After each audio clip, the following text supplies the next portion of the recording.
요한계시록 19장 5절로 9절 있는 말씀입니다. 다 찾으셨으면 아멘 하십시다. 할렐루야. 오늘 우리에게 주신 하나님 말씀 요한계시록 19장 5절로 9절에 있는 말씀을 함께 우리가 나눔으로 이 주일 아침에 은혜 받고자 합니다. 자, 우리 말씀 받겠습니다. 요한계시록 5장 19장 5절로 9절에 있는 말씀입니다. 보좌에서 음성이 나서 이르되 하나님의 종들 곧 그를 경외하는 너희들아, 작은 자나 큰 자나 다 우리 하나님께 찬송하라 하더라. 또 내가 들으니 허다한 불의 음성과도 같고 많은 물소리와도 같고 큰 우레소리와 같은 소리로 이르되 할렐루야, 주 우리 하나님 곧 전능하신 이가 통치하시도다. 우리가 즐거워하고 크게 기뻐하며 그에게 영광을 돌리세. 어린 양의 혼인기약이 이르렀고 그의 아내가 자신을 준비하였으므로 그에게 빛나고 깨끗한 세마포 옷을 입도록 허락하셨으니 이 세마포 옷은 성도들의 옳은 행실이로다 하더라. 천사가 내게 말하기를 기록하라. 어린 양의 혼인잔치에 청함을 받은 자들은 복이 있도다 하고 또 내게 말하되 이것은 하나님의 참되신 말씀이라 하기로. 아멘. 자, 오늘 이 아침에는 이 본문에 있는 말씀을 중심으로 해서 신랑, 신부 그리고 친구라는 제목의 말씀으로 이 주일 아침에 은혜를 나누고자 합니다. 한번 따라해 봅시다. 신랑, 친구, 신부 그리고 친구. 결혼식장에 가게 되면은 결혼을 축하해주기 위해서 와 있는 하객들이 많이 있는 걸 봅니다. 식을 올리게 될 신랑과 신부 그리고 양가 가족들이 와 있고 또 신랑과 신부의 친구들이 와서 즐거움을 함께하는 걸 볼 수 있습니다. 세상에서도 이렇게 결혼 정년이 되어지면 앞서거니 뒤서거니 결혼을 해서 남녀가 가정을 이루고 또 복된 삶을 시작을 하는 걸 볼 수 있습니다. 하나님의 말씀인 우리가 성경을 보게 되면 하나님 나라에도 장래에 장차 어린 양의 혼인잔치를 하게 될 것이라고 예언을 하는 장면이 여기 나와 있습니다. 하늘의 왕이신 하나님의 아들 예수님과 그의 신부인 들림받은 신부인 교회가 혼인을 하게 된다는 내용인 것입니다. 이 일은 장래에 되어질 일입니다. 우리 시대에 올 수도 있어요. 또 조금 더 늦춰진다면 어느 때인지는 우리가 정확하게 말할 수는 없지만 주님이 오시는 그날에 우리가 다 참여하게 될 일인 것입니다. 주님을 믿는 우리들에게 이것이 얼마나 큰 소망이 되고 기대가 되고 기쁨을 주는 일이 되는지 모릅니다. 오늘은 이 말씀을 중심으로 해서 신랑과 신부 그리고 친구라는 제목의 말씀으로 은혜를 받고자 합니다. 첫째로 신랑은 누구일까요? 신랑은 바로 우리 주 예수 그리스도이신 것입니다. 하나님의 아들이신 우리 주님은 신부인 자기 백성을 구원하시기 위하여 세상에 오셔서 십자가에 우리 죄를 담당하셔서 그 생명된 피를 다 쏟아주시기까지 하신 사랑의 주님이십니다. 피는 생명을 말합니다. 피는 생명을 말합니다. 우리 주님이 자기 백성된 우리를 구원하시려고 죄 없이 십자가에 매달리셔서 양손과 양발에 대못이 박히고 옆구리에 창을 맞으셔서 물과 피를 다 쏟아주신 것을 우리는 알고 있는 것입니다. 레위기 17장 11절에는 이렇게 말씀합니다. 우리 육체의 생명은 피에 있다 이렇게 말합니다. 여러분, 우리 몸에서 피가 빠져나가면 죽고 말아요. 그죠? 우리 몸의 구성 요소가 거의 70%가 물입니다. 물 가운데 우리 몸의 건강을 지탱하는 것이 바로 피예요. 그래서 내가 이 피를 너희에게 주어 제단에 뿌려 너희의 생명을 속죄하게 하였나니 생명이 피에 있으므로 피가 죄를 속한다고 하셨어요. 그래서 하나님의 아들이신 예수님이 사람이 되어 오셔서 여러분과 저를 위해서 십자가에서 우리 죄 대신 우리 죄를 다 담당하셔서 죄값을 형벌을 받으시는 중에 피를 다 흘려주신 것입니다. 세상에서도 여러분 신랑 될 남성이 한 여성, 신부 될 한 여성을 목숨을 버리면서까지 사랑한다면 그 여성은 그런 사랑을 주는 남성에게 남성을 남편으로 맞이할 수가 있는 것입니다. 정말로 나를 사랑하는데 목숨까지 내어주면서 사랑하는 남자가 있다고 하십시다. 여성분들. 그러면 그 남자에게 여러분에게 그 청혼을 받아들이지 않겠습니까? 받아들이겠습니까? 따져봐야 되겠죠. 또 그 사람이 그래도 내가 생각하는 이상형의 남자인가 한번 따져볼 수도 있을 겁니다. 그러나 그런 이상형의 남자면서도 나를 위해서 목숨을 버리기까지 해줄 수 있는 남자라면 그 청혼을 거절하지 않을 겁니다. 그죠? 아, 당신과 결혼하겠습니다. 이렇게 할 수 있는 겁니다. 우리 주님이 우리를 그렇게 사랑하신 분이에요. 할렐루야. 그래서 에베소서 5장 25절에 이렇게 말씀합니다. 남편들아, 아내 사랑하기를 그리스도께서 교회를 사랑하시고 그 교회를 위하여 자신을 주신 같이 해라. 우리 예수님께서 그 아내 된 교회를 얼마나 사랑하셨냐. 그 아내는 바로 우리들이에요. 자기의 피값으로 사신 자기 백성들. 믿으시면 아멘 하시길 바랍니다.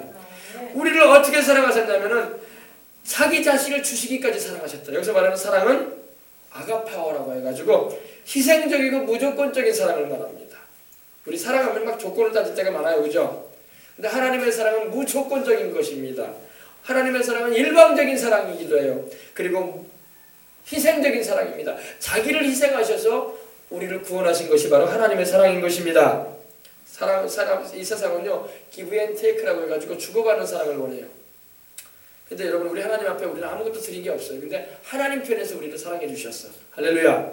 부모가 되보면 어때요? 자식이 부모한테 해준 거 아무것도 없어. 그러나 부모가 자식을 일방적으로 사랑해줘요. 이게 바로 하나님의 사랑의 한 부분을 우리가 느낄 수 있는 삶에서의 하나의 이해가 되는 것입니다. 부모의 사랑을 보면요, 자식을 향한 부모의 사랑은 자식에게 무엇을 얻기 위해서 사랑하는 게 아니에요. 그냥 일방적으로 사랑해 주는 거예요. 할렐루야. 하나님의 사랑이 바로 부모의 사랑을 통해서 조금 나타나고 있는 거예요. 하나님의 사랑은 부모의 사랑을 넘어서는 것입니다. 엄청난 사랑이에요. 그래서 남편들아, 아내 사랑하기를 그리스도께서 교회를 사랑하시고 교회를 위하여, 그 교회를 위하여 자기 자신을 내어주셨다고 했습니다. 생명도 주시고 피를 다 흘려주시고 그 몸을 찢으시고, 할렐루야. 그래서 우리에게 목숨을 주신 사랑이 바로 주님의 사랑이라고 말씀하고 있는 겁니다. 그 예를 들어서 가정에 있는 남편에게 하나님은 말씀하십니다. 그리스도께서 교회를 사랑하시는 것처럼 남편들은 아내를 사랑하거라. 어이구, 사랑할 만한 그런 일을 해야지 사랑해 줄 거 아닙니까? 이렇게 남편들이 얘기할 수 있어요. 그러나 주님께서 우리가 주님 앞에서 사랑받을 만한 일을 하지 못했어도 주님이 우리를 사랑해 주셨다는 걸 우리는 알아야 할 줄 믿습니다. 또 남편들만 얘기하면 안 되겠죠. 아내들아, 남편에게 복종하라. 이렇게 말씀하고 있습니다. 여러분, 남편이 아내를, 그리스도께서 교회를 사랑하듯이 남편이 아내를 사랑해 준다면요, 복종할 아내는 없는 거예요. 그죠? 할렐루야. 그죠? 십자가에서 우리를 위해서 목숨 버려주신 우리 주님의 사랑을 우리가 알고 있다면 주님의 말씀에 우리는 복종하면서 사랑하면서 살아가는 것입니다. 여러분, 하나님의 사랑이, 주님의 사랑이 조금이라도 의심이 된다면 우리는 십자가를 바라볼 수 있어야 될 것입니다. 그리고 십자가를 바라보면서 생각해 보세요. 주님이 십자가에 달리신 것은 바로 나의 죄 때문에, 우리 죄 때문에, 나의 죄 때문에 달리셨다고 말씀하고 있는 것입니다. 그 사랑을 우리가 경험을 하고 체험한다면 주님의 사랑에 우리는 감사하지 않을 수가 없는 것입니다. 우리가 아직 죄인 되었을 때에 그리스도께서 우리를 위하여 죽으심으로 하나님께서 우리에게 대한 자기의 사랑을 확실히 증거하셨다고 말씀을 하고 있습니다. 로마서 5장 8절 이렇게 말씀하고 있고, 갈라디아서 1장 4절로 5절에 이렇게 말씀합니다. 우리 죄를 대속하기 위하여 자기 몸을 주셨다고 말씀을 하고 있어요. 누가? 바로 하나님 아버지의 아들이신 예수님께서. 아멘. 그리스도께서 하나님 곧 우리 아버지의 뜻을 따라 이 악한 세대에서 우리를 건지시려고 우리 죄를 대속하기 위하여 자기 몸을 주셨다고 말씀을 하고 있습니다. 그래서 영광이 그에게, 즉 예수님께 영원토록 있을지어다. 아멘. 이렇게 고백하고 있는 거예요. 주님의 십자가를 바라본다면 우리는 주님의 사랑에 넘치는 감사를 드리지 않을 수가 없는 것입니다. 주님이 만약 십자가를 지시지 않으셨다면 우리 죄로 인해서 우리는 영원히 소망 없는 인생들이 되고 말았던 것입니다. 이 사실을 우리가 바로 알게 될 때에 복음을 제대로 안다고 말할 수가 있는 것입니다. 여러분, 구약 성경을 보게 되면요, 이 신약의 은혜의 시대에 살아가는 우리에게 크고 유익한 예를 들어서 하나님께서 사건들을 통해서 말씀하시는 교훈들이 많이 있는데, 이스라엘 백성들이 이 광야 여정 40년 동안의 이 광야 여정을 마치고 하나님의 종인 여호수아의 인도로 요단강을 기적적으로 건너 가나안에 들어가는 장면이 나옵니다.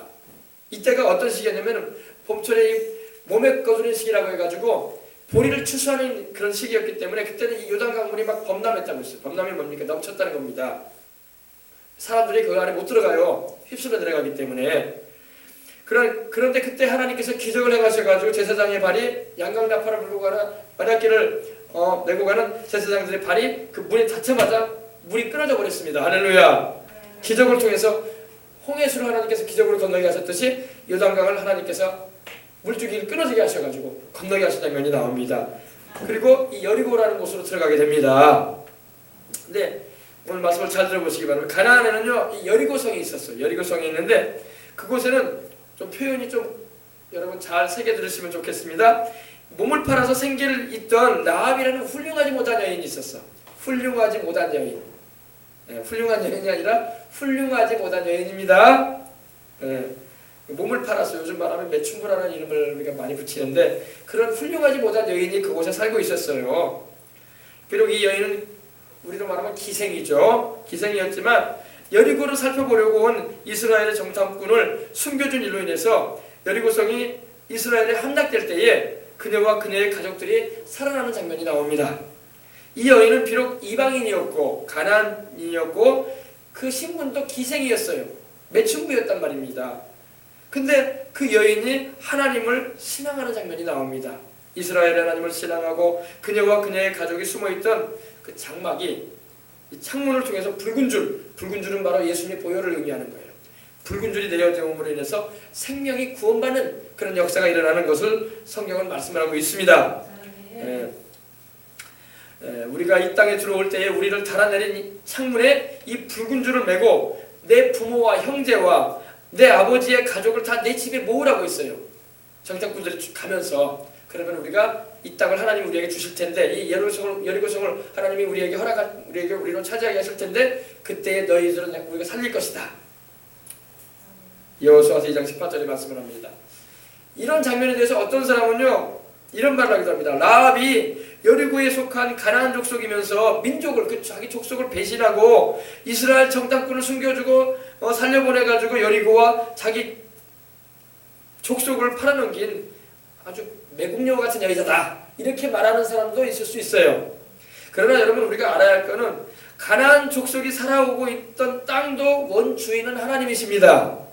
하나님이 천지를 만드셨잖아요. 가나안 족속은요 하나님께서 그 땅에 살도록 허락해 주셨던 그런 족속들에 불과했던 것입니다. 족속이었던 거예요. 일찍이 하나님은 그 땅 가나안을 그의 종인 아브라함과 그 자손에게 주시겠다고 일찍이 예언해 주셨었어요. 땅 주인, 원주인이신 하나님께서 그 거하는 사람을 바꾸시겠다고 말씀하시는데 무슨 우리가 할 말이 있어? 할렐루야.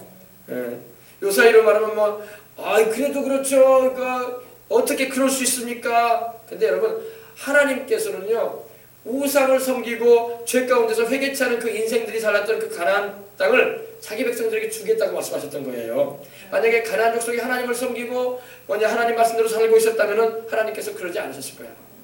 근데 불순종하고 우상 숭배하고 하나님이 싫어하시는 죄만 저지르고 있는데 하나님께서 내가 너희들을 쫓아내고 내 백성 거기다 드리겠다 그렇게 말씀하시면 할 말 없는 거예요. 우리는요. 더구나 하나님께서 때가 되면 애굽에 거한 지 400년 만에 자기 백성 이스라엘에게 그 땅을 주시고자 하신 약속을 이루고자 하신 것을 우리가 알 수 있습니다. 그런데 이 일에 훌륭하지 못한 여인이었던 이 라합이 하나님을 신앙하는 자가 되어져서 참여하게 됩니다. 그리고 이 여인이 택한 백성인 바로 이스라엘 백성과 함께 복과 은혜를 같이 받게 되는 축복을 받게 됩니다. 이것을 여러분 우리가 볼 때 하나님 편에서 보지 않고 불신과 우상 숭배로 멸망을 받을 수밖에 없는 가나안 족속을 배반한 여인으로만 우리가 인간적인 시각으로 본다면 바른 시각이 될 수가 없는 거예요. 오히려 라합이 이 일에 개입되지 않았다 할지라도 하나님은 여리고성과 가나안 7족이 살고 있었던 그 땅을 자기 백성에게 주실 뿐이에요. 라합이 거기 끼어들지 않았다 할지라도. 그러나 라합이 감사하게도 그 자리에서 하나님을 믿고 이스라엘 백성들이 자기 여리고성을 이제 함락시킬 것을 알고 또 하나님 편에 서서 행했기 때문에 하나님께서 라합과 그 가정을 돌아보신 것입니다. 이걸 알아야 돼요. 인간적인 시각에서 보면 매국녀죠. 어떻게 자기 족속을 다 배신해버리고 이스라엘 편에 서버리냐. 이게 매국녀죠. 그러나 하나님 편에서 우리가 시각을 바꿔서 보면 그 여인은 하나님께 은혜를 입은 여인이 됐다는 것입니다. 오히려 라합이 이 일에 개입되지 않았다 할지라도 하나님은 여리고성과 가나안 7족이 살던 그 땅을 자기 백성에게 주시겠다고 하셨어요. 이건 예언의 말씀이었기 때문입니다. 라합은 다 멸망을 받아야 할 여리고성 주민들 가운데서 하나님께 긍휼과 은혜를 입은 여인 중에 하나가 되었던 것입니다. 우리도 그래요. 우리도 온 세상은 여러분 악한 자, 즉 마귀에게 속하여 그 누구를 막론하고 다 마귀의 나라에 속하여 살아가고 있습니다. 지금 우리가 대한민국 사람으로 뭐 일본 사람으로 영국 사람으로 한국 사람으로 미국 사람으로 뭐 이렇게 각국이 살고 있지만 영적으로 말하면 두 나라로 쫙 갈라져 있습니다. 하나님께 속한 예수 그리스도의 나라에 속하여 살아가는 믿는 이들과 믿지 아니하고 하나님을 떠나 무신론 가운데 살고 있는 이들이든 우상을 섬기는 사람이든 쫙 갈라져 있어요. 그들은 영적으로 어둠의 나라에 속해져 있다는 것입니다. 성경은 분명히 그걸 말씀하고 있습니다. 마귀의 나라에 속하여 있게 되면은 너나 할 것 없이 멸망하게 될 것인데, 우리가 마귀의 나라와 우리를 도적질하고 죽이고 멸망시키는 길로 이끄는 마귀와 그 나라에 등을 돌리고 복과 영생을 주시는 하나님께로 간다고 해서 그것이 잘못된 일은 아니라는 것입니다. 할렐루야. 그러니까 이걸 우리가 오해하면 안 돼요. 그래서 하나님의 뜻이 어디 있는가를 우리가 살피고 하나님의 말씀 안에서 우리가 살아가는 저와 여러분이 되어야 할 줄 믿습니다. 이스라엘이 하나님의 능력으로 여리고성을 점령한 후에 이스라엘 유다 지파의 자손된 살몬이라는 사람이 이 라합에게 청혼을 해요. 자, 살몬이라는 사람이 이 라합의 인생이 어떤 인생이었든지 알고 청혼했을까요? 아니면 모르고 청혼했을까요? 그건 모르겠어요. 근데 보통 남자들 같으면 청혼을 못 할 거예요. 이미 여러 남자를 거친 그런 좀 부정한 여인이라고 여겨질 수밖에 없는 그런 사람인데, 어떻게 이 살몬이라는 사람은 이 라합에게 청혼을 했습니다. 성경에는 여러분 자세하게 말씀되어 있지는 않지만 이 라합은요, 살몬이라는 이 청년의 청혼을 받아들여서 가정을 이루게 돼요. 근데 여러분 그 청혼을 했다고 해서 이 라합이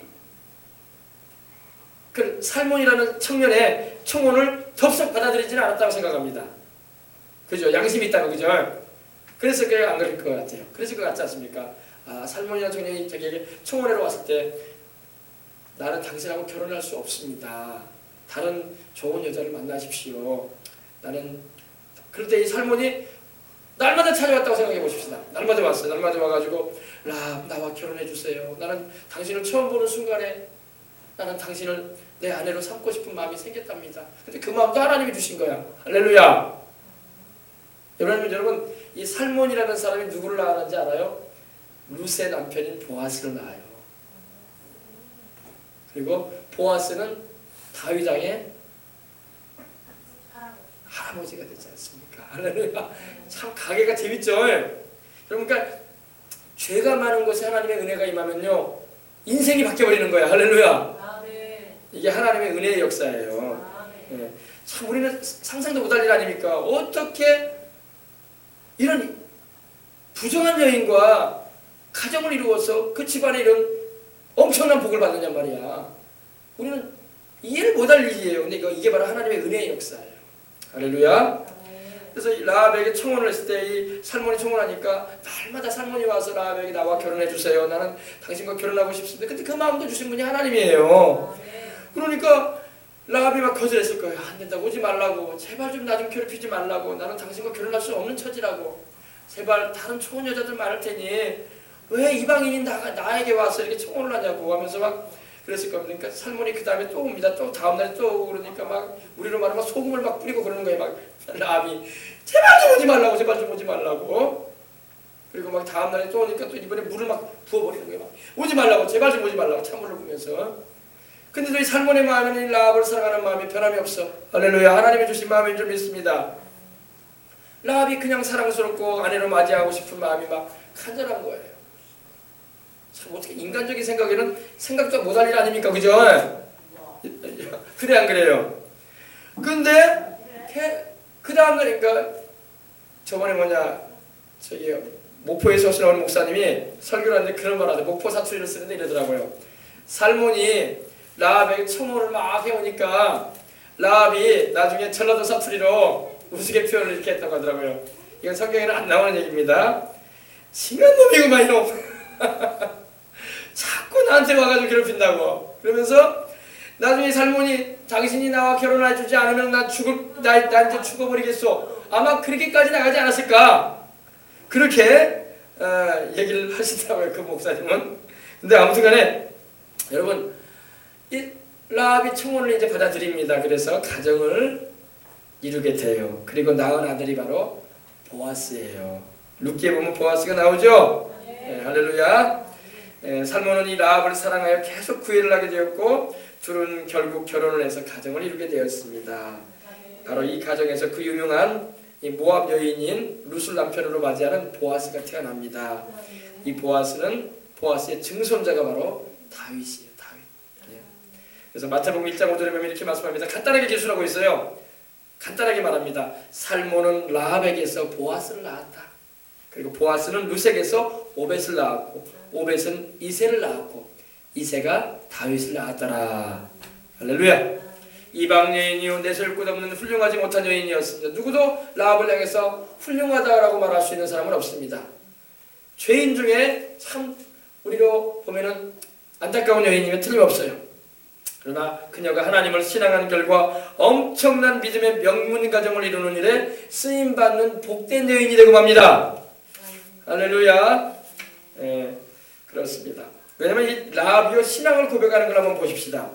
여러분 라합이 신앙을 고백하는 장면 한번 보겠습니다. 여호수아서 2장 8절로 14절 한번 보십시다. 라합이 지붕에 올라가서 그들에게 이르러 말하되 야훼께서 이 땅을 너희에게 주신 줄을 내가 아노라. 보세요. 하나님의 이름까지 알아버려요.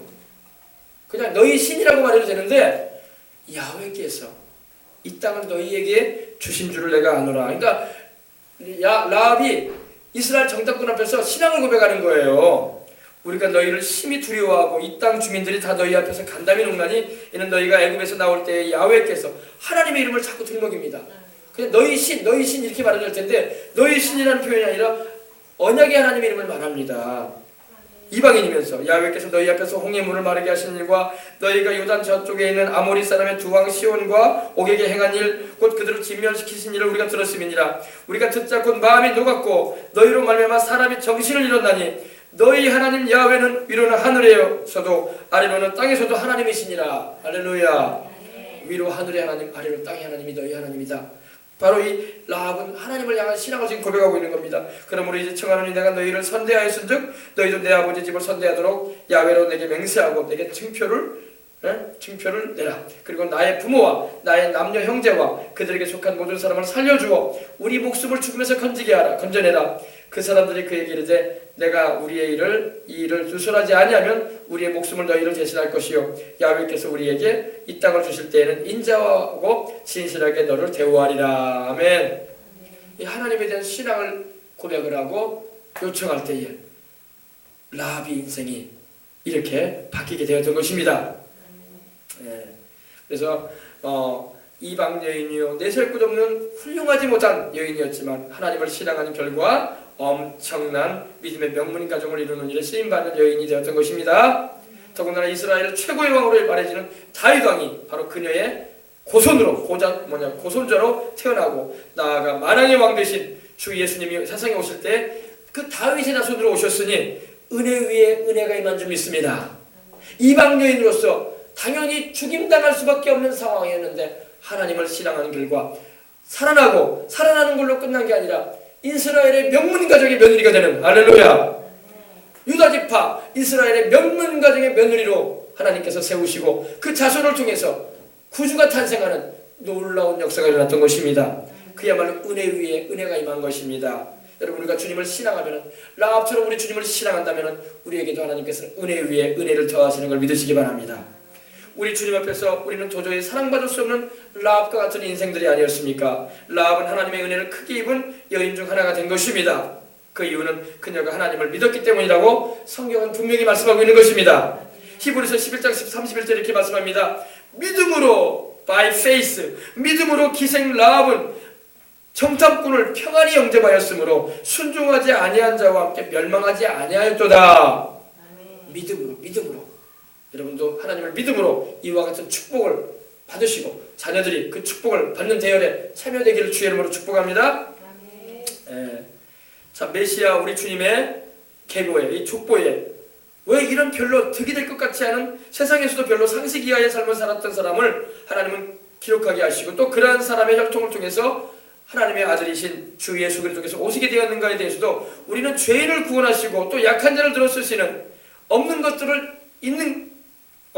들어쓰셔서 또 세상에 천한 것들, 멸시받는 것들을 통해서 그 영광을 나타내시는 하나님의 은혜와 섭리를 알게 되는 것입니다. 그리고 일단 하나님의 손에 들려지기만 하면은 깨진 그릇과 같이 버림받을 수밖에 없는 인생일지라도 주님의 손에 다시 빚어져서 귀한 새로운 그릇으로 하나님은 변화시켜 주신다는 것입니다. 할렐루야. 고린도전서 1장 26절로 31절을 그 말씀을 하고 있는 것입니다. 한번 우리 고린도전서 찾아보십시다. 고린도전서 1장 26절로 31절 보십시다. 신약성경 263면에 있습니다. 형제들아 너희를 부르심을 보라. 너희를 부르심을 보라. 생각해 보라는 거예요. 너희 자신 한번 생각해 봐라 이 말입니다. 육체를 따라 지혜로운 자가 많지 않다. 육체가 뭡니까? 인간적인 조건 그 자체만으로 쉽게 말해서 머리 좋고 지식 많고 명성하고 스펙 좋고 이런 육체적인 걸 말하는 겁니다. 육체를 따라 지혜로운 자가 많지 않지 않느냐. 여러분 하나님은 지혜롭지 않은 자를 들어쓰셔서 지혜로운 자를 부끄럽게 하시는 분입니다. 또 능한 자가 많지 않으면 능한 자가 뭡니까? 권력이 있고 힘 있는 걸 말합니다. 너희 가운데 능한 자가 많지 않다. 하나님이 너희를 불러냈을 때 너희가 능한 자들이 아니었다. 지혜로운 자들도 아니었다 이 말입니다. 또 문벌 좋은 자가 많지 않았다. 문벌이 뭡니까? 좋은 가문 말이에요. 명성이 있고 집안이 좋은 가문이고 재물도 있고 그런 이들이 아니다 이 말이에요. 하나님께서 왜 이런 사람들을 불러내시느냐? 그러나 하나님께서 세상에 미련한 것들을 다시 말해서 이런 죄인들을 택하셔서 지혜 있는 자들을 부끄럽게 하시려고 그러신다 이렇게 말씀하고 있는 것입니다.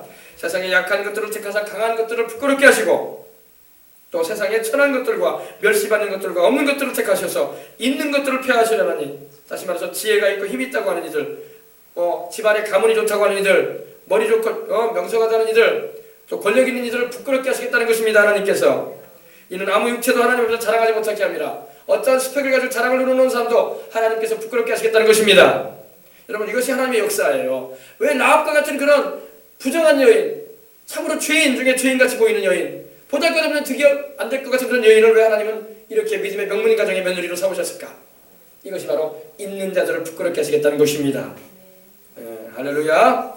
우리도 마찬가지로 우리도 하나님께서 불러내실 때에 없는 이들 또 멸시받는 이들 또한 여러가지 연약한 이들을 불러내셔서 강한 자들을 부끄럽게 하시고 없는 자들을 통해서 있는 자들을 부끄럽게 하시고 할렐루야 그러신다는 것입니다. 여러분 지금 우리나라를 보세요. 우리나라가 좀 시끄럽기도 하고 막 그러죠. 오늘 아는 목사님 설교하는 거 들어보니까 이러더라고요.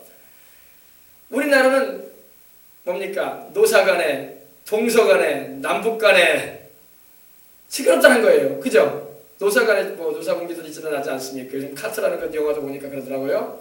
노사간에 그런 거 그러지 않습니까? 그 고용인과 고용자들 간의 그런 모습들 그죠?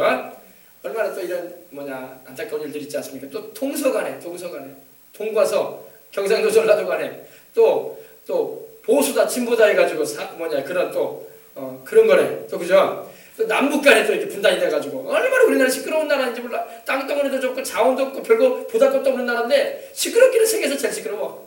그냥 그래요. 그러잖아요. 그래도 불구하고 하나님께서 이 민족 사랑하시기 때문에 이 정도로도 사는 거예요. 감사해야 할 줄 믿습니다. 감사해야 돼요. 시끄러워도 하나님이 사랑하신다고. 왜? 그래도 이곳에 이 나라에 교회가 5만여 개나 되고 주님 이름을 부르고 주야로 새벽에 저녁에 막 주님을 찾는 이들이 있기 때문에 주님이 사랑스레 모시는 거예요. 자식들이 형제가 많으면 시끄럽단 말이에요. 그래요. 애들이 많아져 보세요. 시끄럽단 말이에요. 바람 잘 날이 없다는 말 있잖아요. 가지 많은 나무에 뭡니까? 바람 잘 날이 없다. 시끄럽단 말입니다. 그래도 부모는 자식들보다 다 이뻐. 할렐루야. 그런 거 아니에요. 지들끼리 싸워도 부모 볼 때는 다 이쁘단 말이에요. 누구 하나 밉지 않고 그죠? 이게 우리 하나님의 마음이에요. 그러니까 우리가 주님의 마음을 알아서 좀 안 싸우고 사이좋게 지내고 서로 배려해주고 이해해주는 동정해주는 그런 관계가 되어야 할 줄 믿습니다. 동서간에 또 남북간에 진보 보수간에 뭡니까? 이렇게 다투면 안 돼요. 우리가 서로 사랑하고 이해하고 용서하고 배려해주려고 하고 자기 유익을 구하지 말고 남의 유익을 먼저 구해주면서 할렐루야 그렇게 우리가 인생을 살아가야 된단 말입니다. 자, 그래서 우리 여러분 이 말씀에도 보니까 우리는 참 이와 같은 인생들이었다는 것입니다. 그러나 우리 주님께서 이렇게 은혜를 입고 우리로 살게 하시는 것입니다. 우리 성경에는 바울이 이렇게 말합니다. 에베소서 2장 11절 13절 이렇게 말씀합니다. 그러므로 생각하라. 너희는 그때에는 육체로는 이방인들이었다. 이방인들이 뭡니까? 하나님의 택하심에서 벗어난 이들이었다. 그때가 언제입니까? 우리 예수님께서 십자가 달리시기 전에, 우리가 주를 믿기 전에를 말합니다. 그때 우리는 육체로는 이방인들이었고 손으로 육체의 할례를 받은 무리라 칭하는 이들로부터 할례를 받지 않은 무리라 칭함을 받은 이들이다. 다시 말해서 하나님의 언약에서 제외됐던 자들이었다. 그때 너희는 그리스도 밖에 있었고, 우리는 예수 그리스도께서 십자가에 달려 죽으시고 부활하시기 전까지만 해도 주님에 대한 소망이 없이 살았던 인생들이었어요. 그리스도 밖에, 하나님의 언약의 축복의 밖에서 우리는 살아갈 수밖에 없었던 인생들이었다는 겁니다. 그리고 이스라엘 나라 밖에 사람이라 더군다나 유대인도 아니었고 그런 우리 이방인들이었다는 겁니다. 그러나 약속의 언약들에 대해서는 외인이었고 세상에서도 소망도 없었고 하나님도 없이 인생을 살다가 갈 수밖에 없는 그런 인생들이었다는 겁니다. 그러나 이제는 전에 멀리 있던 우리가 그리스도 예수 안에서 그리스도의 십자가의 피 흘리신 그 은혜로 말미암아 가깝게 되었다는 것입니다. 이제는 유대인이든 이방인이든 예수님 안에서, 한 성령 안에서 하나님 앞에 나아갈 수 있게 되었다는 것입니다. 둘째로, 그러면 여러분, 이제 신랑이 누군지에 대해서는 제가 여러분에게 이제 방금 말씀드렸습니다. 신랑은 우리 주 예수 그리스도이십니다. 둘째로, 그럼 신부는 누구인가? 신부, 브라이드, 신부는 누군가? 결혼 십자가의 꽃은 예쁘게 단장한 신부예요, 그죠? 일생에 한 번 하는 결혼이기 때문에 얼마나 화장을 예쁘게 하든지 화장을 하지 않은 생얼글로 보면 못 알아볼 정도로 그렇게 된다고 하더라고요. 그림에 나오는 공주처럼 막 진하게 이쁘게, 뭐 일생일대에 뭐 하루밖에 없는 그런 시기인데 최고로 이쁘게 하려고 얼마나 애를 쓰는지 몰라요, 그죠? 여러분 다 그렇게 하셨잖아요.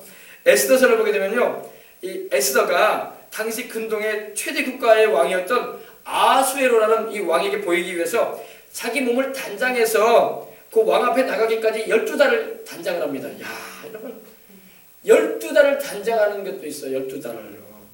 에스더서 2장 12절 보면 이렇게 말씀합니다. 처녀마다 차례대로 아수에로 왕에게 나아가기 전에 여자에 대하여 정한 규례대로 12달 동안, 12개월이죠. 12달 동안 행하되 6달은 6개월은 몰약기름을 쓰고, 몰약기름이 뭐냐면요, 복숭아 나무과에 속한 그 나무에서 흐르는 이 수액을 말려가지고 다시 기름으로 짜낸 겁니다. 그러니 이거 참 만들기도 쉽지가 않죠. 이 몰약으로, 이 몰약이 여러분 치아에도 참, 잇몸에도 참 좋다고 합니다. 그래서 몰약 성분이 들어간 치약을 쓰세요. 잇몸 질환 있는 분들은. 할렐루야. 생각이 나서 말씀드립니다.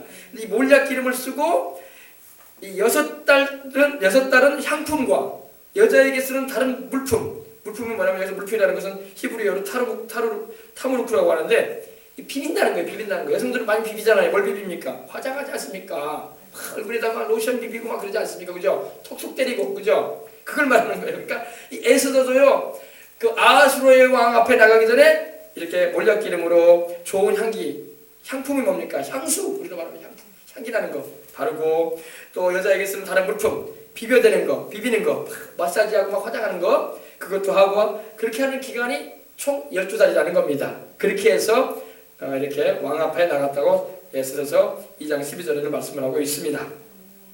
하나님도요, 당신의 말씀과 성령님의 역사로 우리를 깨끗하게 하시는 것입니다. 주의 보혈로 우리의 죄를 씻어주시고 성령의 기름을 발라주셔서 우리로 하여금 단장시켜 주시는 거예요. 그래서 우리 신랑이신 우리 구주 예수 그리스도를 맞이할 준비를 하게 하시는 것입니다. 그래서 에베소서 5장 26절 27절에 이렇게 말씀합니다. 이는 곧 물로 씻어. 더러운 부분은 우리가 물로 씻어야 되잖아요. 얼굴도 씻고 손도 씻고, 그죠? 물로 씻어 말씀으로 깨끗하게 하신다. 그리고 거룩하게 하신다. 성결되게 하신다는 겁니다. 자기 앞에 영광스러운 교회로 세우사, 영광스럽다는 게 뭡니까? 화려하게 해주겠다는 겁니다. 우리 예수님을 믿고 성령으로 충만함 받으면요, 주님께서 성령의 기름 발라주셔서 향기나고 주님의 향기가 나게 하시고 또 아름답게 해주시는 것입니다. 티나 주름 잡힌 것이나 이런 것이 없이 거룩하고 흠이 없게 하려 하심이라, 이렇게 말씀하고 있어요. 신부가 완벽하게 단장해서 신랑 앞에 설 수 있듯이 우리 주님 앞에 우리가 서도록 성령님께서 기름 부음을 임하여 주셔서 이렇게 은혜를 베풀어 주시는 것입니다. 여러분, 신부는 바로 교회예요. 교회. 여러분과 저와 하나하나 우리 주를 믿는 모든 남녀의 성도들이 다 주님의 신부가 되는 것입니다. 신부는 오늘 주님의 택하심을 입고 부르심을 입은 모든 이들이 바로 교회가 바로 신부인 거예요. 주님은 우리를 당신의 신부로 맞이하시고자 하셔서 우리의 온갖 더러운 죄를 씻어주시는 일을 하기 위해서 십자가에서 보혈을 흘려주시는 고난을 당해 주셨습니다. 믿으시면 아멘 하십시다. 요한일서 1장 7절에는 그가 빛 가운데 계신 것 같이 우리도 빛 가운데 가면 우리가 서로 선하게 믿고 그 아들 예수의 피가 우리를 모든 죄에서 깨끗하게 하실 것이요 이렇게 말씀하고 있는 것입니다. 우리를 당신의 신부로 삼으시고자 하셔서 십자가의 부끄러움도 개의치 않으시고 당신의 생명의 피를 다 흘려주신 분이 바로 우리 주님이신 것입니다. 죄인된 우리를 사랑하시는 그 사랑이 당신의 생명의 피를 흘리심으로 나타난 것입니다. 또 우리를 당신의 성령의 기름을 부으셔서 거룩함에 흠이 없게 해주겠다고 말씀을 하고 있는 것입니다. 여러분 신부는 신랑이 택하는 거예요, 그죠? 그래 안 그래요? 분명히 성경은요 데살로니가후서 2장 13절에 보면은 주께서 사랑하시는 형제들아 우리가 항상 너희를 권하여 마땅히 하나님께 감사할 것은 하나님이 처음부터 너희를 택하사 했어요. 우리가 하나님을 택한 게 아니라 하나님 편에서 우리를 택해 주셨다는 것입니다. 처음부터 하나님이 너희를 택하사 성령의 거룩하게 하심과 진리를 믿음으로, 진리는 바로 예수님을 말합니다. 믿음으로 구원을 받게 하셨다 이렇게 말씀하고 있는 것입니다. 다시 말씀드립니다. 신부는 신랑에 의해서 택해지는 것입니다.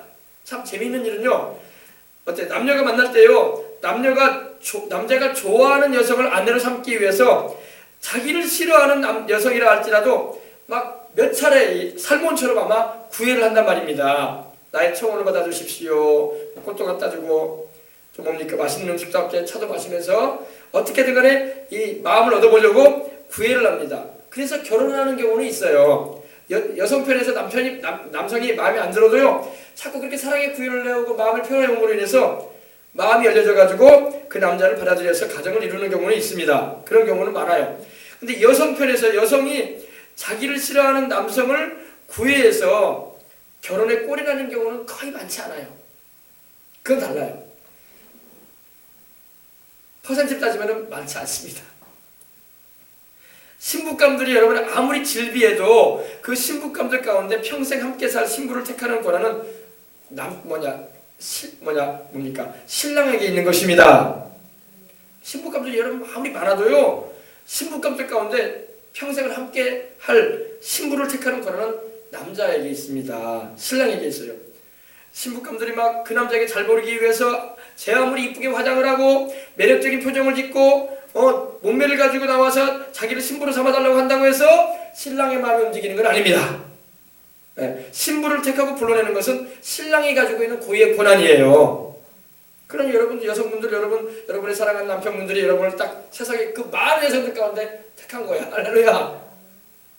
그러니까 여러분이 굉장히 기뻐해야 되는데 별로 기쁘지도 않은 게 없네. 기뻐하시기 바랍니다.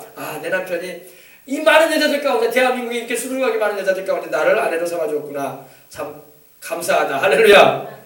그래야 돼요. 신부를 택하고 불러내는 것은 신랑이 가진 고유의 권한입니다. 여러분 우리 주님도 그래요. 주님은 우리를 당신께서 택하셔서 부르셨다고 분명히 말씀하고 있는 것입니다. 내가 너희를 택하여 불렀다 하셨어요. 우리가 주님을 택해가지고 주님께로 온 게 아니라니까요. 주님이 우리에게 은혜를 베풀어가지고 택하여 불러주신 걸 믿으시기 바랍니다. 그래서 주님께서는요 당신의 제자들을 불러냈을 때에도 이렇게 말씀을 하셨어요. 요한복음 15장 16절에 너희가 나를 택한 것이 아니다. 내가 너희를 택하여 세웠나니 이는 너희로 가서 과실을 맺게 하고 이렇게 말씀하고 있어요. 우리가 주님을 택한 게 아니라 주님이 우리를 택해 주신 거예요. 나는 교회 나오고 내가 나왔는데요. 나는 전도받아서 내가 결정하고 내가 교회 나왔는데요. 다른 신 안 섬기고 하나님 믿겠다고는 아는데요. 그건 여러분 내 생각 같은 거예요. 내 생각 같은 거예요. 주님께서 이미 은혜를 주시고 마음에 성령님이 이끌어 주셨기 때문에 주님께로 올 수 있었던 것입니다.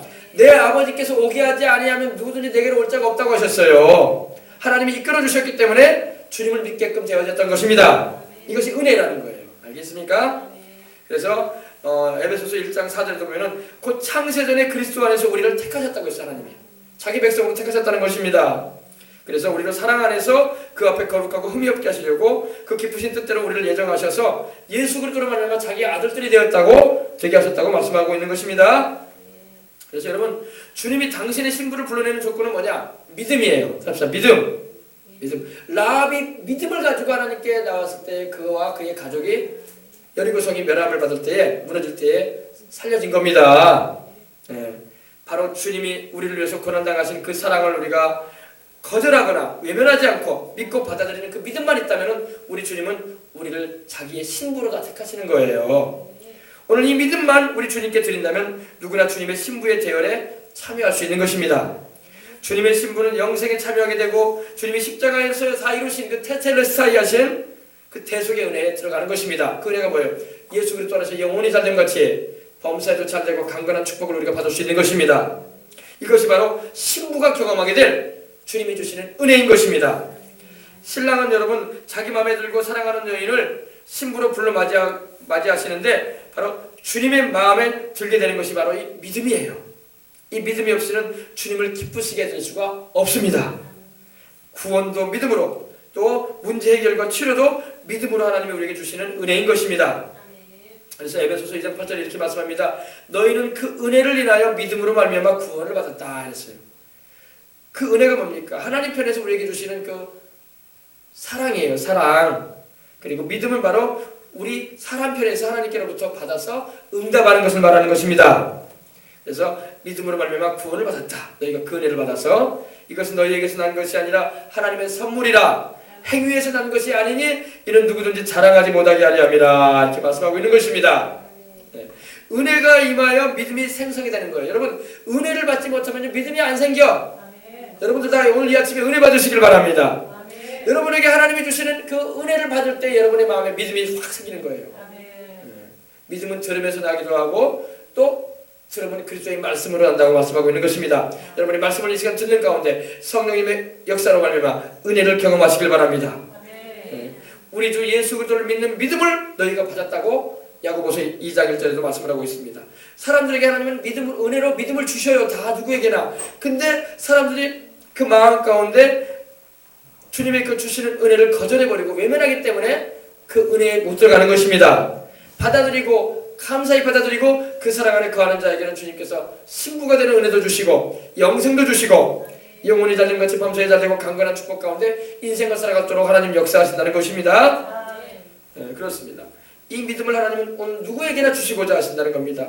오늘 우리들이 이렇게 신랑 되신 주 예수님께 택해지고 불러냄을 받은 것은 우리가 잘나서가 아니라 하나님께서 신랑 되신 우리 주님께서 우리를 사랑하셔서 그 마음의 원대로 불러내시고 우리에게 주시는 은혜인 것입니다. 네. 그렇죠. 여러분 나압이 살몬이라는 남자를 만날 수 있었던 거 은혜인 줄 믿습니다.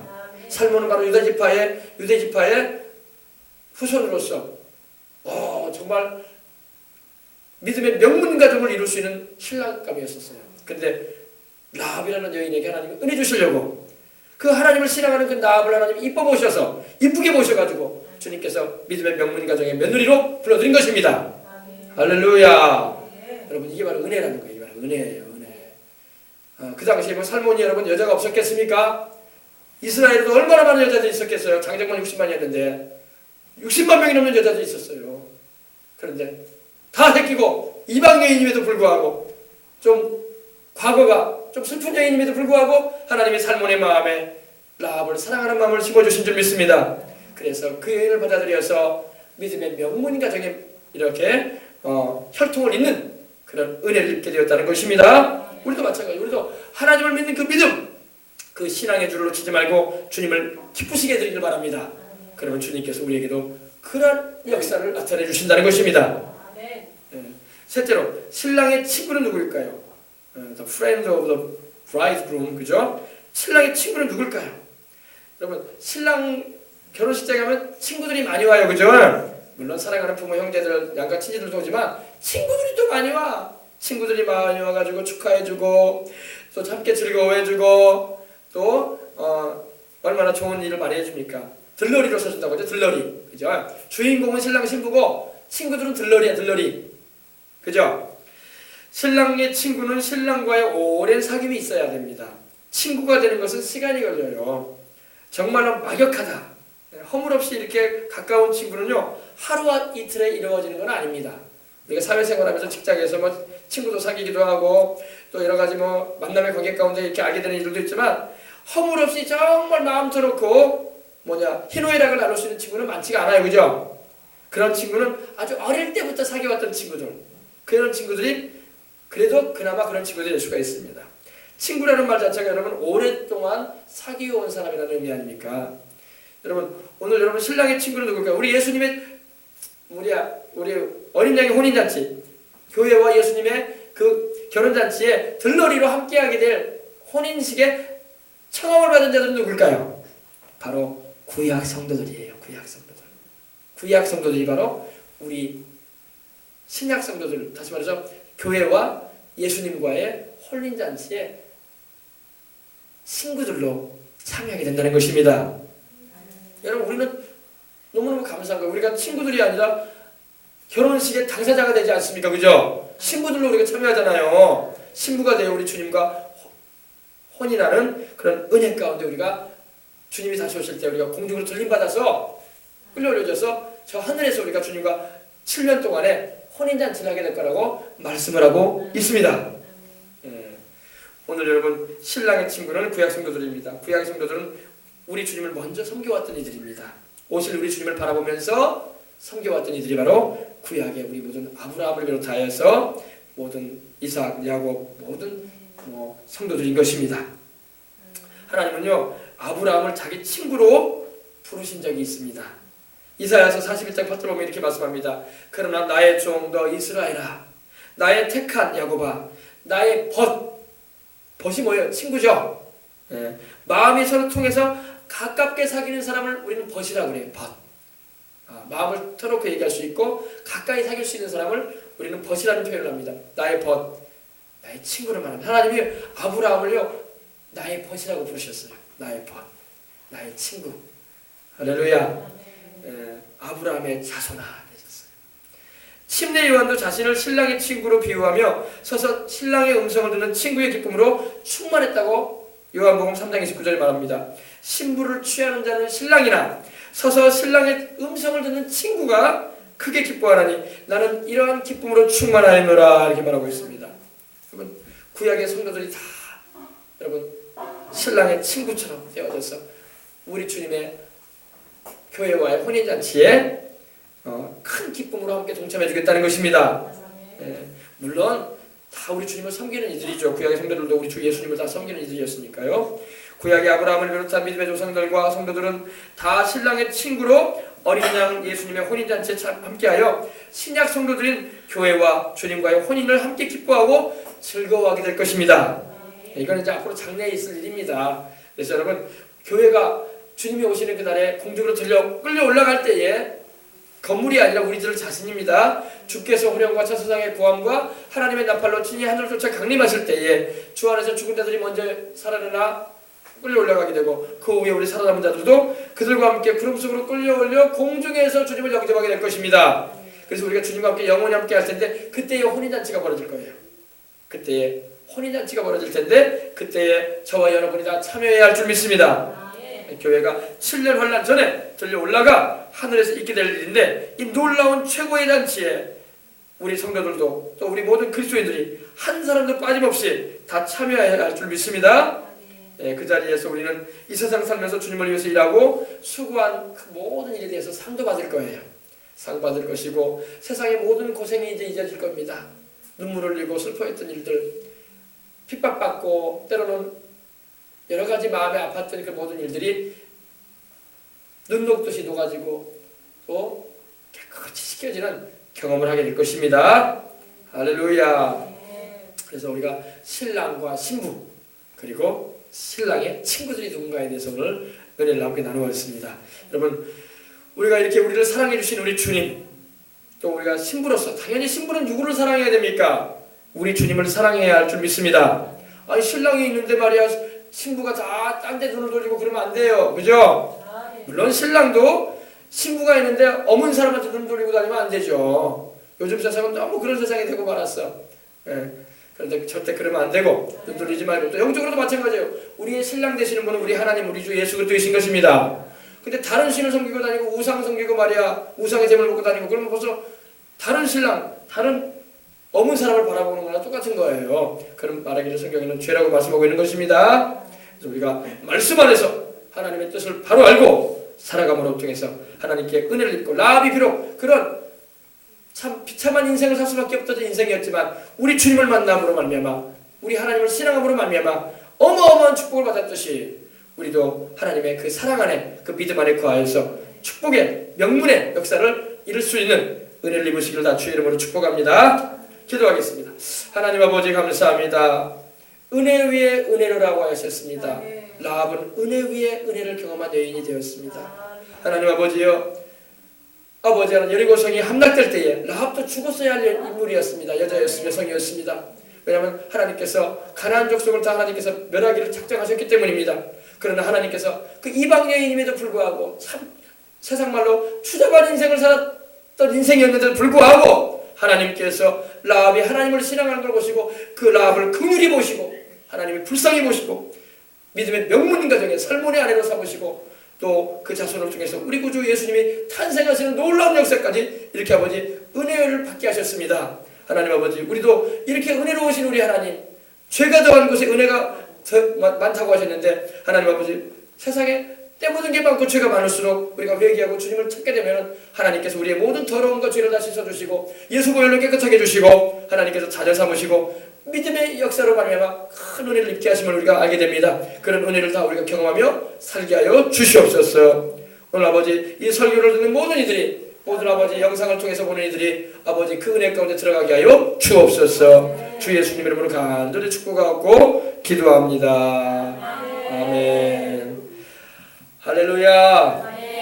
우리 찬양 한 장 우리 드리고 기도하도록 하겠습니다. 우리 주와 같이 길 가는 거 430장 찬양 우리 드리고 난 다음에 우리 기도 한번 하도록 하겠습니다. 430장입니다. 주와 같이 길 가는 거 즐거운 일 아닌가.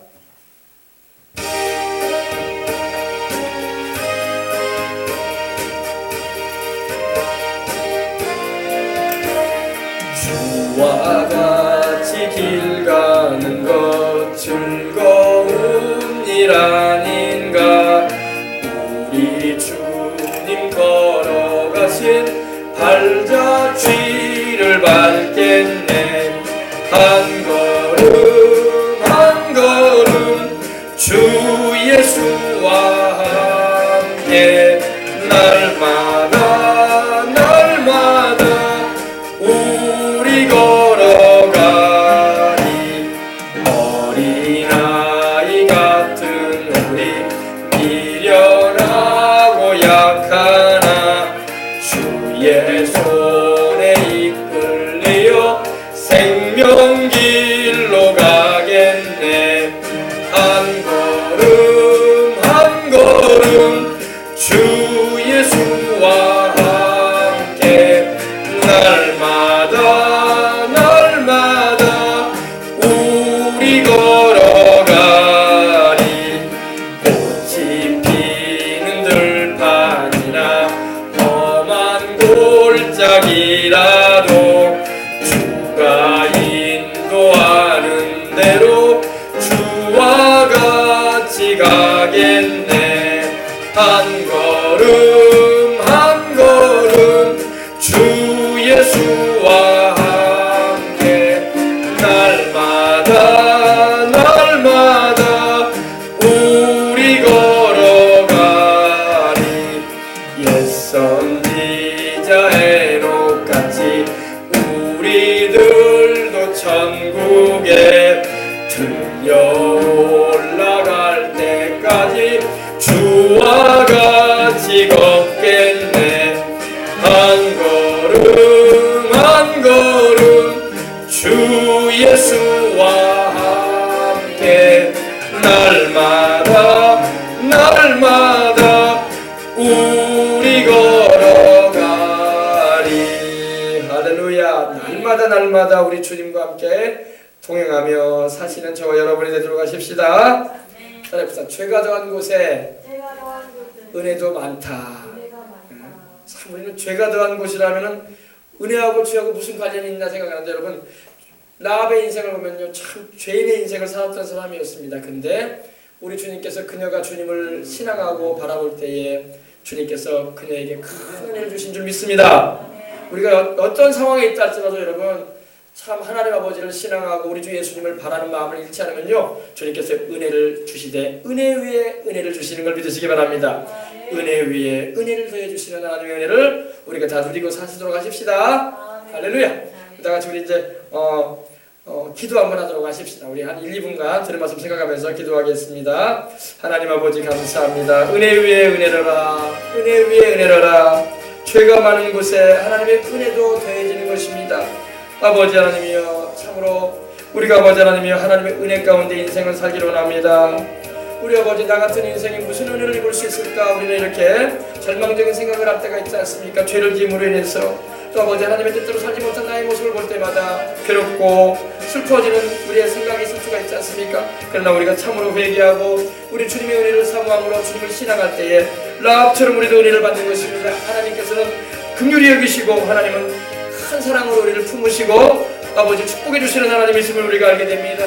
우리 생명수강 성도들이 참으로 아버지 하나님이여 그런 은혜의 하나님을 경험하게 하시고 축복의 하나님, 우리를 사랑해 주시고 아버지 널리 우리를 그 사랑의 품 안에 안으시는 은혜의 하나님, 긍휼이 많으신 하나님, 또 사랑의 하나님 앞에 항상 나가는 우리가 될 수 있도록 하나님 도와주시옵소서. 할렐루야, 할렐루야. 하나님 감사합니다. 예수님의 이름으로 감사합니다. 하나님 찬송 받아 주시옵소서. 오늘 은혜를 사모합니다. 하나님 은혜 베풀어 주시옵소서. 우리에게도 아버지 하나님이여 은혜 위에 은혜를 더해 주시옵시고 주의 사랑 안에 가는 은혜를 다 입을 수 있도록 축복하여 주옵소서. 하나님 아버지, 은혜 위에 은혜가 넘치게 하여 주옵소서. 그 은혜가 우리의 삶과 가정과 자녀들에게 또 우리의 인생길 가운데 넘치도록 임하게 하여 주옵소서. 그리하여 하나님께 영광 돌리는 우리의 삶이 되게 하여 주옵소서. 예수님의 이름으로 기도합니다. 몸이 아픈 분은 아픈 데 손 얹어주시기 바랍니다. 문제가 있는 분은 가슴에 손 얹어주세요. 오 하나님, 우리 아버지 감사합니다. 주님의 사랑과 은혜를 입어서 또 하나님의 택하심과 불러내심을 입어서 아버지 믿음의 응답을 통하여 하나님 옆에 온 우리들인 것입니다. 하나님 아버지, 주께서 우리 모든 성도들을 강건하게 하여 주시옵소서. 육신의 질병과 연약은 다 제하여 주시옵소서. 건강해야지 주님을 위해서 일도 하고 주님을 위해서 헌신도 하고 주님의 뜻을 이루는 삶도 살아갈 수가 있습니다. 온갖 질병의 연약함이다 우리 몸에서 떠나가게 하시옵시고 예수님의 이름으로 치료하시는 역사로 임하여 주옵소서. 모든 질병과 연약은 예수님의 이름으로 꾸준히 떠나갈지어다. 우리 성도들의 몸과 마음에서 떠나갈지어다. 주 예수님의 이름으로 명하노라. 하나님 아버지, 우리 성도들 다 건강하여 주님께서 부르시는 그날까지 충성된 하나님의 일꾼으로 쓰임받고 살다가 주님이 오시는 그날에 공중 혼인잔치, 어린 양의 혼인잔치에 다 참여하게 해주시옵시고 하나님의 은혜로 말미암아 누린 은총을 또한 경험하며 또 아버지 하나님의 상급받는 하나님의 일꾼들 다 되게 하여 주옵소서. 아버지 하나님, 우리 마음에 고민이 있고 근심된 일이 있어서 하나님께 아뢰옵니다. 주님, 우리 아버지 너희 염려를 다 내게 맡기라고 하신 하나님, 공중의 새도 먹이시고 들풀도 입히시는 하나님, 주의 택하신 백성들 주님이 먹이시고 입히시지 않으시겠습니까? 우리 아버지 주의 사랑하는 이들 교육시키시고 주님께서 아버지 삶 가운데 함께 하시지 않으시겠습니까? 우리 아버지 하나님, 걱정하지 말게 해주시옵시고 우리 성도들 하나님께 모든 문제 다 내어 맡기고 나가게 해주옵소서. 우수선의 염려 근심 다 떠나가게 해주시옵시고 주님이 주시는 평강으로 채우셔서 하나님의 은혜 가운데 인생 살아가는 우리 모든 성도들 다 되게 하여 주시옵소서. 우리 아버지, 우리가 가진 문제들, 고민들은 주님 보실 때 먼지만도 못한 것들입니다. 하나님 말씀 안 맞으면 천지를 만드신 하나님께서 뭘 못하시겠습니까? 우리 아버지, 우리가 주님을 믿고 의지하며 순종하오니 주여 문제마다 해결해 주셔서 주님을 섬기고 주님을 찬양하며 주의 복음 전하며 주의 이름으로 선한 일하는 일에만 그 아버지 하나며 선한 고민만 하며 살게 하여 주시옵소서. 세상 고민 다 주님 앞에 맡기고 주님이 다 해결해 주심으로 오직 주님이 주시는 기쁨과 평안함을 누리며 날마다 아버지 평강 중에 살아가게 하여 주옵소서. 하나님께서 축복해 주심을 감사하고 주 예수님의 이름으로 기도합니다. 아멘. 할렐루야. 우리 예물 하나님께 봉헌해 드리겠습니다. 우리 찬양 한 장 드리며 예물 하나님께 봉헌하겠습니다. 593장 찬양을 드리면서 예물 봉헌하십시다.